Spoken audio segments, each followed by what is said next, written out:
This is from a novel I'm working on. I've been working on it for forever. And the novel is called At Night We Walk in Circles. And I think you don't need to know anything except that the narrator's named Nelson, and he's an actor. Or rather, he's not an actor. He's studied to be an actor, which is different. And somewhere in the midst of all this, my mother managed to secure funds for a public health theater troupe here in the city. Her goal was to have a group of actors and actresses visiting the local public schools, performing plays that raised awareness of unwanted pregnancy, teenage depression, sexual health, etc. It was 2000, I think, and I'd been out of the conservatory for a year. It briefly occurred to me that I might get a job within this far-sighted and therefore doomed government program. My mother wouldn't even consider it. Nepotism was the lowest and least imaginative form of corruption, she told me, as if her objection were purely a matter of aesthetics. We sat in our kitchen, eating a meager breakfast of instant coffee and toast. I'd raised the matter rather obliquely, even elegantly, or so I thought, but apparently I was wrong. I must have given her an odd look because she added rather half-heartedly, "Not that you aren't qualified." I let the issue drop, and a few weeks later she asked me to help oversee auditions, as an unpaid advisor, of course, and this was how I met Rocio. The troupe was to be modeled on a similar program based in Rio, a group she'd been in contact with since meeting them at a Latin American public health conference in Caracas the previous year. The Brazilians were warm-hearted, generous, eager to see their work replicated.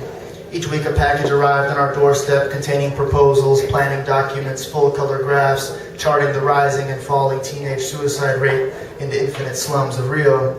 These packages were heavy and dismal, but there were others too. Envelopes crammed with photographs of young actors surrounded by grateful, adoring students, or the occasional grainy videocassette of a performance. Except for the reports to European donors, which were in English, these materials were all in Portuguese, including the scripts. This proved to be something of an inconvenience. My mother's supervisor, a timid, myopic, natural-born bureaucrat, if ever one existed, was ambivalent about the whole enterprise. For weeks he dithered, raising one weak objection or another before finally attempting, passively as was his wont, to sabotage the project by neglecting to approve the cost of translation in time for the auditions. My mother was furious, but we had no choice but to make the best of it. The day arrived, muggy and warm, and she and I gathered in the conference room on the 3rd floor of the Ministry of Health. Due to an architectural defect, the windows would not open, and the temperature in the room rose slowly but relentlessly, so that by lunchtime, my mother and I were sweating profusely. One after another, the actors came in, took a look at us, at the script, and scratched their heads. At first, it was all very funny. They apologized. We apologized. They squinted at the pages as if it was a misprint, then read phonetically, and everyone laughed. Some of the actors translated as best they could, and we listened with some amusement as the Portuguese was rendered haltingly into stiff and lifeless Spanish. If there was any acting happening, it was hard to tell. But my mother refused to give up. She encouraged the actors. "Figure it out," she said. "We have time. Go off script if you have to. Don't be afraid. Improvise." And when they balked, she'd take a deep, patient breath and explain again what she envisioned. The actors would nod and turn back to the script, decipher a single line, and then riff on it for a few unbearable minutes. There was no interpretation, only declarative statements of generic distress. "I'm so sad. I'm a teenager. Life is hard." Occasionally, a question or two. "Am I pregnant? What will my mother say?" etc. Like too many of my peers, these actors had no imagination. My mother and I took notes, but as the heat intensified, the monologues became increasingly predictable and maudlin, and inevitably my mind drifted away. I drew circles on the page and filled each of them with an intricate jumble of letters. I can do better than these hacks, I thought darkly, but of course, almost anyone could have.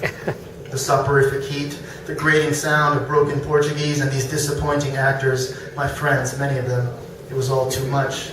There were nearly 30 in all, trying out for only 4 positions, 2 men, 2 women. I couldn't help but feel sad for them. I'd studied or worked with nearly all these would-be actors over the years, and they recognized me, of course. They shot me helpless looks, but I had nothing to offer them, something they seemed unable to comprehend. How could I explain that my mother was in charge, and I couldn't even get a job for myself? The day stretched on, the heat became more and more uncomfortable, my mother's patience wore thin. "Just read the fucking thing," she'd yell. And the puzzled actor would look down at the script and blurt out a line or two, or skip ahead to the stage direction, wandering before us, a hand hovering over a disconsolate face, pretending to think about suicide. More than a few gave up and walked out. They blamed the heat, they blamed the script, they blamed us. Rocio was different. We'd already been at it for 4.5 hours when she walked in. She wasn't pretty, but she had what we call presence. The set of her jaw, perhaps, or her pale, powdered skin, or the bangs that fell precisely before her eyes, so it was difficult to guess what she was looking at. And she had dressed the part, wearing a schoolgirl's uniform right down to the white knee-high socks and the shapeless gray skirt. With a few quick steps, she carved out a space that became hers, transforming this stained, rather sorry-looking expanse of beige carpet into a stage. She took the pages we'd given her, flipped through them very quickly, nodding. Whether in Portuguese or Arabic or Mandinga, these scripts were not fine art, and one after another the actors that day had failed to grasp this rather simple but supremely important fact. The audiences would be children, after all, for whom black must be black and white unambiguously white. In preparation for the auditions, I'd watched the videos the Brazilians had sent.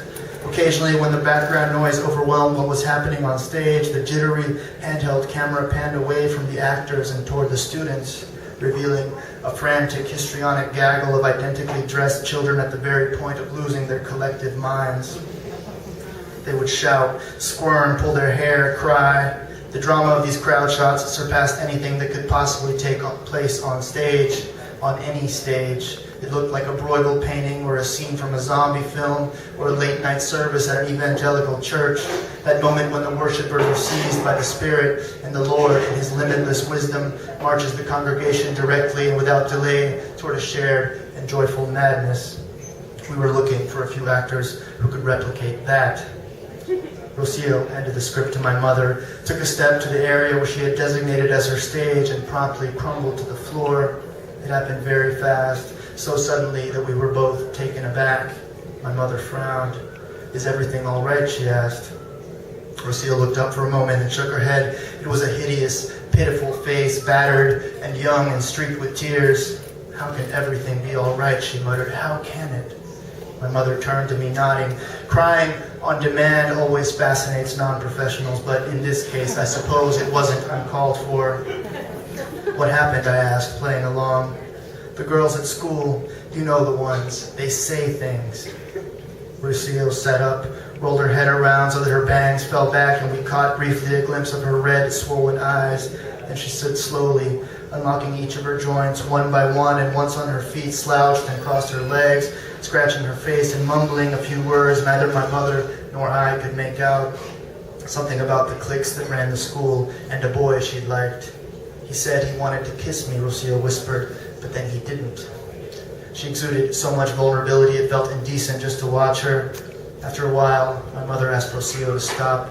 We still had 6 or 7 actors waiting, she explained, and Rocio nodded as if she understood, then all but ran from the room. She hadn't even given us her contact information. My mother sighed. The room had grown so hot, the day so long, her face glistened with sweat. "We're withering," my mother said. "I hope the children appreciate it. Go on, go after her." I found Rocio sitting by the elevators, legs crossed, her head drifting into her chest, her back against the wall. The rest of the actors watched her with curiosity and dread, and when they saw me, they all averted their eyes or fanned themselves with their hands. I kneeled down beside her. "You all right?" Rocio nodded. "It's hot in there." "You did very well." She didn't say thank you or "you're so kind" or anything a normal person might have said in this circumstance. Instead, she bit her lip, looking straight ahead at the elevator door as if she could see through it into the shaft and further into the metal cage that rumbled invisibly through the old ministry building, and said, "I suppose you're going to ask me out now." I was a bit startled. I was going to ask for your information, actually, for the play, in case we need a callback. I would later learn that Rocio did not count this as our first conversation. Technically, I was speaking to someone else, as she was still in character. "Sure," she said. "Sure," she said, unconvinced, "for the play." Thank you.